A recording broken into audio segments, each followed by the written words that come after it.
Well, I tell you, it's been a long evening, but a good evening.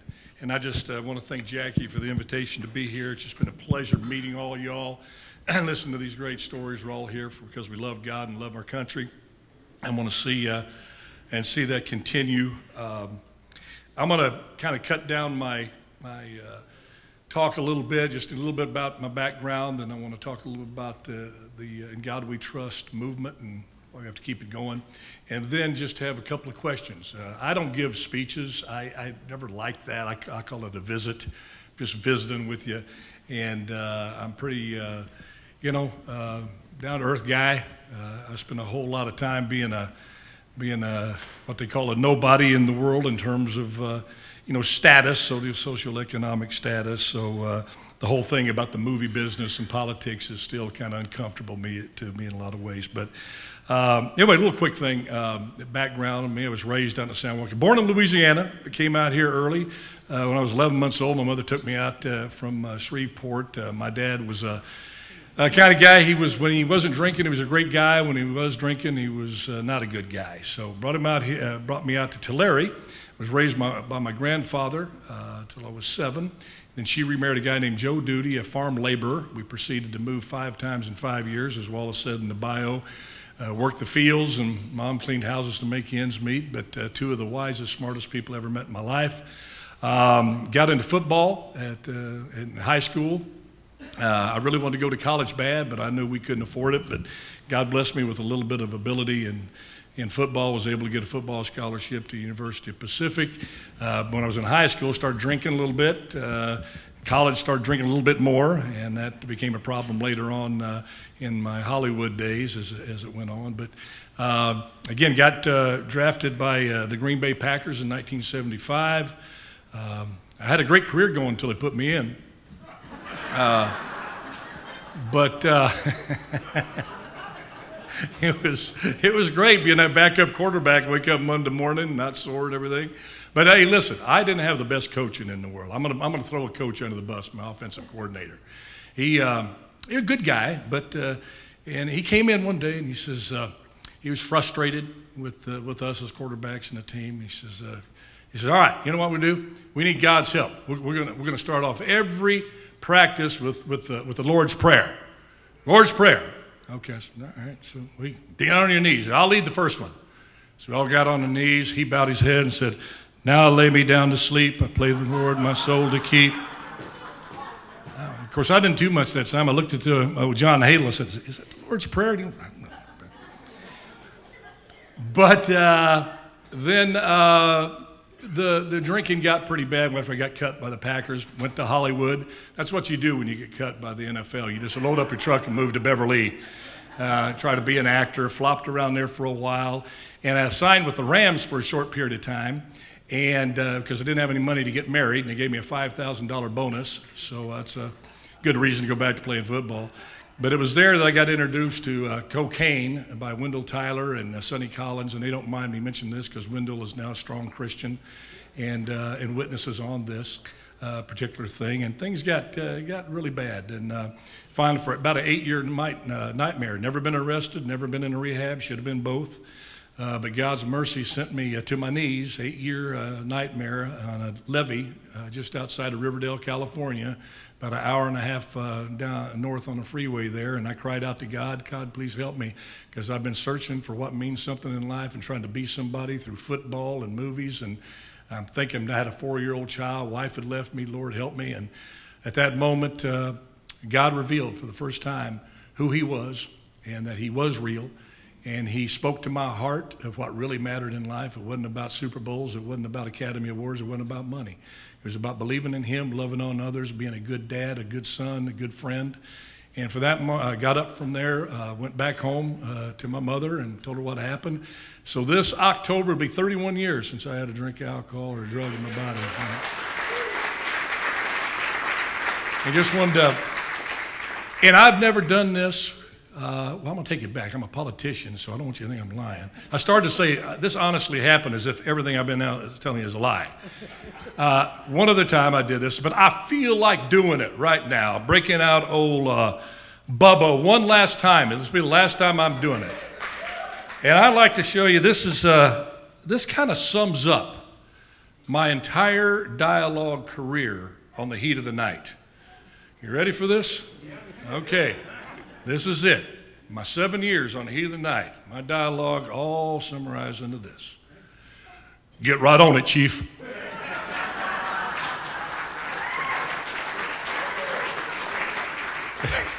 They paid me pretty good for that. $35,000 a week to say, get on it, Chief, right on it. Now I want to talk about In God We Trust. You know, this country has been mentioned by all the speakers. It's clearly founded on Judeo-Christian principles, the Old Testament and the New Testament. It recognizes our belief in God, our country, not just individuals, our country, our founding fathers codified this in the documents that founded this country. Our reliance, our belief in God, and our reliance upon God. Of that, there's just no debate on that. You may like it, may not like it. Declaration of Independence, we find these truths to be self-evident, that we are endowed by our Creator with certain inalienable rights, of which are life, liberty, and pursuit of happiness.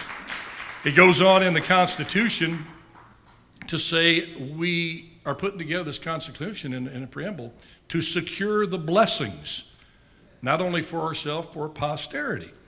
And that Constitution followed with a Bill of Rights that enumerated those godly rights given to man, including the very first one, which was a right to believe in God and to express that belief anytime, anywhere, including the public square. Now, that's why they called it, I believe, the Great Experiment. Nobody really gave this country a chance to make it, because the conventional wisdom prior to that was you had to control people by men, stronger men, determining what rights they're going to give to other men. So this great experiment around the world was kind of a laughingstock. They're going to, it was the first time ever that those godly rights were codified. And it is the foundation of this country. And it's the foundation of which all the other forms of the structure of the government flow from. The executive, legislative, the judiciary branch. When you dig down a little bit into the DNA, you don't have to get very far before you see those Judeo-Christian principles on display. So when these basic rights are taken away or attacked, we as believers in God and the Constitution and country, not only feel it's our right to stand up and fight against those forces, we believe it's our patriotic duty to do so. To stand up and fight those things. And it's also our generational responsibility to do so. Because Wallace had mentioned some studies, and I really love Wallace. What a great job he's done tonight. And that we're not heading in that direction of more believers. In fact, that study was 2011. I'm very familiar with that one. But there's some other disturbing studies, especially with our youth, that show that people are not only leaving church, they're leaving God. And many Americans do not share the look on our government, how it was structured like we do. And I'm not just talking about the atheists. I'm not talking about the far left liberals and even some conservatives that feel that we should just let these attacks go uncontested. I'm talking about things like the right to voluntarily pray at a school. They took away school prayer in 1960. You know, that they had a time for prayer, but even voluntary. You can't do that. That's unconstitutional. Those kids have a right to take a time on their own to pray. When the pledge is banned, when the Ten Commandments monuments that have been up for over 100 years get taken down, when a coach, you know, is fired from his job for praying on the 50-yard line after the game on Friday, not on school time, and he loses his job. And the folks that are for getting God out of our country have no problem with that. Because let me tell you, don't fool yourself. They're headed for the Constitution, Declaration of Independence. Take those words I just mentioned out. That's where they're headed. It's not paranoia if they're really after you, right? We know that's where the enemy is heading. Yet, Gary mentioned this. What really troubles my soul, you know, the Bible says, let your heart not be troubled. And I understand that God's in control here. But my heart anguishes because a lot of those people that feel that we should not contest that, that this growing unimportance of standing up for God, refusing to participate in this fight, our people are Christians, our churches. And they use the Bible to back their position up. They use instances like, give unto Caesar what is Caesar. Jesus said, submit to authority and government. Peter echoed that. Submit to these authorities. To not confront government under any circumstances. Now, what do we do with that? That's what the Bible says. Look, the Bible said it. I believe it. And I'm obligated by my faith to live it out, like it or not. But here's the caveat here. And I say this to there might be some in this room. I doubt it. But there may be some. You know some.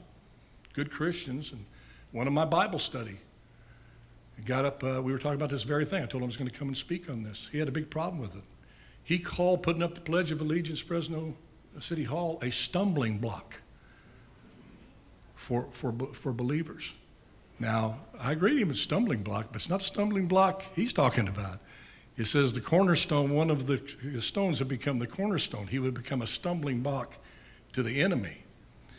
But I'd say to my Christian brothers and sisters that sit on the sidelines during these times, that remain passive and refuse to fight any government decision that blatantly attacks Christianity, I don't know if you call it an attack, but like Gary, I don't hate to use those words, but when you don't show up for in God we trust, our national motto, as many of the churches did not do, may not be attack, but it's certainly not supporting the cause. So with deep respect for those who make that decision to remain on the sideline, I'd have to ask them this question. And I hope they think a lot about this. Do you really know with clarity and certainty what Jesus and Peter meant by submit? That's the key. Now, I'm not going to sit here and say I fully understand that. It's something, and I think Pastor Sam, you probably could have Bible studies all day trying to come up to a conclusion of what it meant by submit to authority. Okay? And it hit me the other night because I wrestled with this coming up here. What does that mean? It seems so contradictory. And then I thought about, well, let me go to the Bible.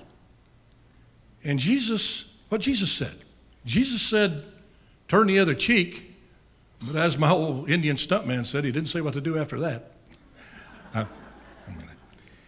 But he, in the face of turning the other cheek and acknowledging that, he also went into the money changers' place at the temple and turned the tables over.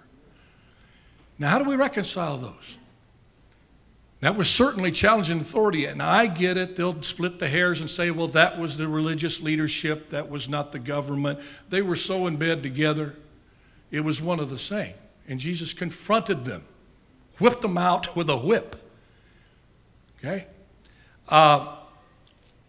He took on Pilate. When Pilate told him, now here's actual government, no Pharisee, no Sadducees, nothing. Pilate told him to speak. Tell me who you are. And Jesus refused. He did not obey what the authorities said. In fact, when Pilate said, don't you know I have the power to release you? Jesus went right, you right, Sister Deb, looked him right in the eye and says, you only have the power that my Father gives you. Now that's going back to authority. So when, you know, and Paul, you know, talked about submitting, but hey, Paul got crucified for preaching Christianity, which was against the Roman law. He took it on. So I'm left with this, folks. I think it's easier to define what submission is not as we talk about what submission is. And what submission is not, I believe, is not for 1 second does submission mean to remain silent when Christian values are attacked in this country. That is not what Jesus or Peter meant by submission. And we're having a crisis of faith, I think, with our young people. I know I have a son who's struggling. He's raised up in the church. But that social media, this world's after him, questioning his faith, making him feel stupid, not with it, faith. And we've heard the term fight. You know, that it's to fight for God, stand up for God, fight for God. Well, that it's divisive, that it's that's going to turn off non-Christians. Well, Paul talked about fighting the good fight of faith. Wallace, you talked about it. There's nothing wrong with fighting. Denotes passion. It denotes belief in what you're doing. The key is how you choose to fight this fight. Because our kids are watching us. They're watching us. I don't think we're losing kids because we're out standing up for God in the public square and speaking up for God and talking about God at the dinner table instead of down at our phones, and we do that too, seeing the messages come in. I think they're leaving because we don't stand up like we should, that we're not talking about Jesus enough. We're not defending God in the public square and everywhere else. That's why I think we're losing them. Not because we're out at City Hall fighting for in God we trust. So I want to end on this, though. It's critically important to win this fight. We have to win the hearts and minds of our kids. They want to paint us, they, meaning the enemy, the atheists, the non-believers, the far left, as closed-minded, hateful people. And that's why we have to fight the faith, fight the good fight. We have to fight in faith, not fight in your face. In your faith, not in your face, do we fight this fight. Because in God we trust means we got to trust it when it ain't easy.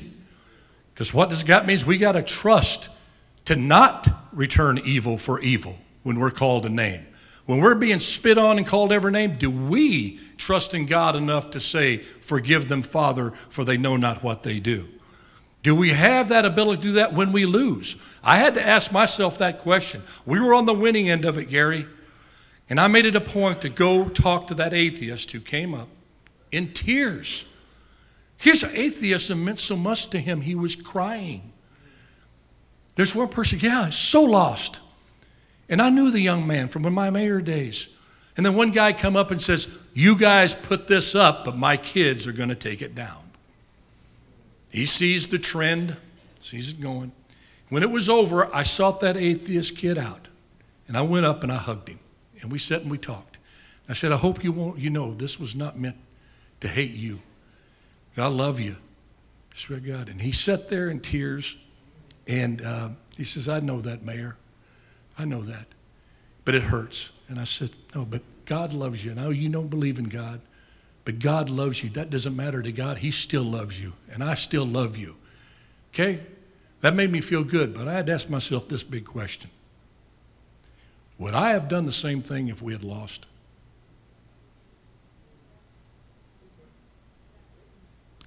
I can't look you here and tell you that I would have.